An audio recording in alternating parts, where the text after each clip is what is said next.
The U.S. stock market rebounding this morning, only to fall again after a turbulent 3 days of trading. This comes after the White House confirmed that President Trump's tariffs on China will go up to 104% at midnight tonight. And joining me now to discuss these latest developments is Republican Congressman from Georgia, Rick McCormick. Congressman Rick McCormick, thank you so much for joining us. Good to be with you today. So first, the budget plan just passed the Senate, and President Trump has been praising it, saying on Truth Social that it has all of the elements we need to secure the border, enact historic spending cuts, and make tax cuts permanent. And tell us more about it. How do you think it's going to go in the House, especially given the gap between the Senate's $4 billion in cuts over 10 years versus the House's plan, which is pushing for $1.5 trillion? Yeah, obviously that's concerning to a lot of members in Congress. We had a robust conference call today where there was a lot of debate over what we should do to approach this. Some people think that this is just to get us to the table where we can actually have a simple majority in the Senate to actually make the revisions necessary based on the president's budget, where he brings the rescissions and how we approve the ultimate bill. That's where the real cuts will be made. Other people think we need amendments now to get those numbers closer to, so that we're not talking about a roof, we're talking about a floor. We're talking about where we're going to actually draw a line in the sand as to what things need to be done in this bill. We all agree that we need to lock in the tax cuts, which really aren't tax cuts. They're maintaining the status quo that the Biden administration greatly benefited from, that President Trump passed at the end of his presidency in the first term. We need to make sure those things are locked in. We're going to make sure that happens. We're going to make sure that the border is secured properly. We're going to make sure the military is funded correctly, especially the standards right now into the world's tumultuous future. But what we don't agree on is the overall spending items. We're in trouble. We're approaching $37 trillion in debt. We have less than $5 trillion in revenue per year. We're paying $1 trillion in debt, just interest payment per year. If we don't do something dramatic, we will get downgraded again as a currency, and we will cease to be the world's currency standard.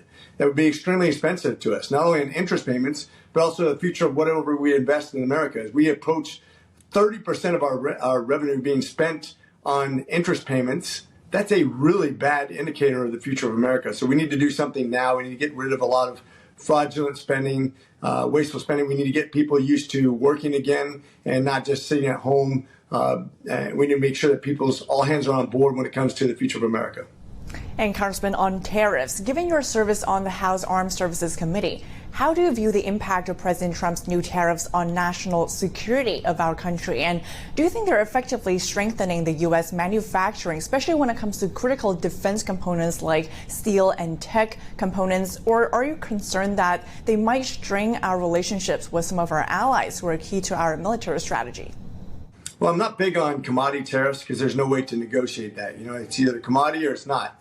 And if you do a steel tariff, for example, if you have a 25% tariff, that means you're going to force American manufacturers to buy more expensive steel. But when it comes to tariffs overall and its negotiation power with foreign entities, it's been extremely effective so far. We'll see how it goes with China in the long term. But right now you have the entire EU offering 0 for 0 tariffs. That's an incredible leveraging point. That's going to help all America's industries to have access to the European market. It's going to make sure that we're treated fairly when we purchase products. It's actually going to deflate instead of inflate the cost of goods when it comes to foreign products that we purchase all the time. Same thing goes for Japan, India, Cambodia, Vietnam, Israel, all offering 0 tariffs. You've had in all over 50 countries come to President Trump and try to negotiate. That is an excellent leverage point for us as the strongest economy in the world to step off from. That's going to really strengthen our position in the world, our ability to have industry and at the same time to purchase at a lower price. That's a win-win-win. Hopefully it doesn't backfire on us when it comes to China and other countries that maybe try to flex on us, but we still are the big boy when it comes to world markets. To your point here, while we're seeing countries like Japan, India, even the EU coming to the U.S. to now trying to negotiate, China has fired back with its own 34% tariffs on U.S. goods. And as it's not backing down, as President Trump has called on them to do so, the U.S. will now enact another 50% of additional tariffs on top of course, what we have seen with the reciprocal tariffs announced last week now on China. Where do you think things will go next when it comes to U.S. and China trade? Are we we going to be in a significant trade war with China now? Oh, we're already in a trade war. If you think about how we've been treated unfairly for years, for decades, China has had a much higher tariff on us than vice versa. We have a bigger market than them. We are more valuable to them than they are to us. Of course, they have a lot of resources we need, components. They've been very strategic in their collecting of assets, whether it be lithium, cobalt, rare earth minerals. But we're going to fix that in the near future, I think. And I think they're going to be in a bad position if they don't come to the table with something that's fair. We're not asking for something unfair.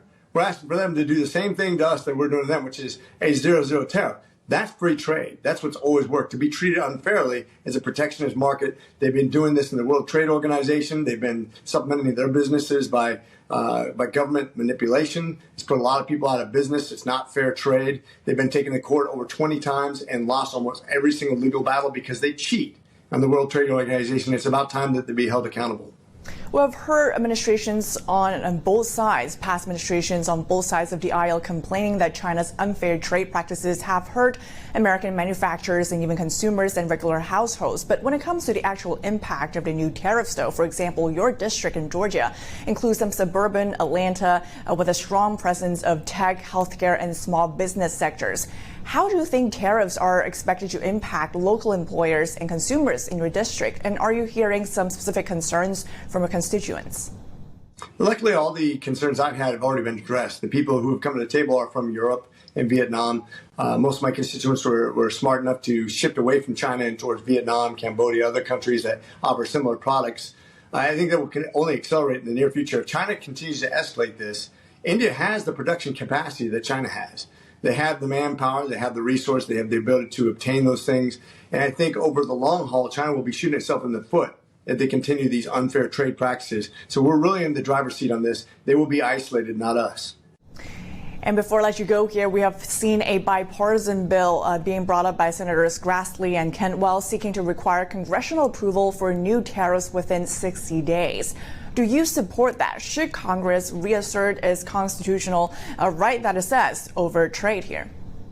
I've been very vocal about this from the beginning. I want to see Congress take its equal footing with the president and the Senate. That's the way it's supposed to be. Our Constitution is very specific. Unless there's emergency powers, it doesn't matter if we're declaring war or laying taxes.